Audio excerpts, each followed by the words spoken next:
미국의 바이든 행정부가 출범하면서 교착된 북미 관계와 경직된 남북 관계가 개선될 것이라는 기대감이 높아지고 있습니다.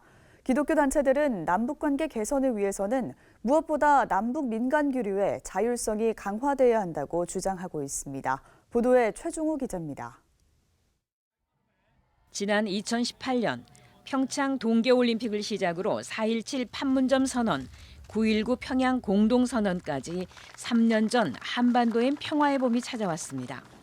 하지만 이듬해 2월에 열린 북미 하노이 회담 결렬로 북미 남북 간의 대화의 벽이 막혔습니다.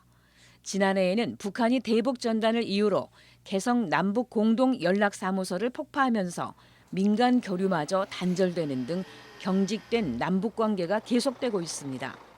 민간 교류의 한 축을 담당했던 교계도 전혀 움직임이 없습니다. 이런 가운데 최근 미국 새 행정부가 들어서면서 북미 남북 관계가 개선될 것이라는 긍정적 전망이 나오고 있습니다. 바이든 정부의 그런 합리적 접근, 이 방식을 통해서 북미 관계가 해결되고 북핵 문제가 해결되는 게 북한에도 훨씬 유익하다. 이걸 좀 우리 정부가 인내를 가지고 설득한다면 이전보다는 훨씬 더 좋은 북미 관계, 남북 관계가 형성되리다. 남북 관계 일정도 굉장히 풀릴 거라고 봅니다. 그런데 중요한 건 북이 남쪽한테 요구하는 상황들이 어떤 것인가에 대한 나름대로 면밀한 준비가 필요하다고 봅니다. 소위 재개되면 3년 전, 4년 전으로 되돌아가는 게 아니라 보다 한다는 게 발전된 형태의 교류협력이 진행돼 나가야 되고. 남북 관계 개선을 위해서는 민간 교류의 자율성이 강화돼야 한다는 지적입니다. 지금까지 6개 정부를 거치면서 모든 정부가 민간단체의 자율성을 존중했다고 하지만 제도적 보장이 안 됐거든요. 민간단체의 자율성을 대폭적으로 신장하는 것이 있어야 되는 거고요.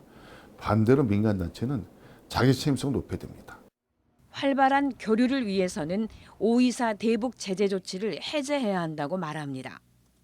반드시 5.24 조치를 공식적으로 해제해야 하고 또 그것이 정부 차원에서 보더라도 북한에 대해서 대내외적으로 이 새로운 정부의 유연함, 대북 교류의 유연함을 선언하는 정치적 의미는 굉장히 있는 거다.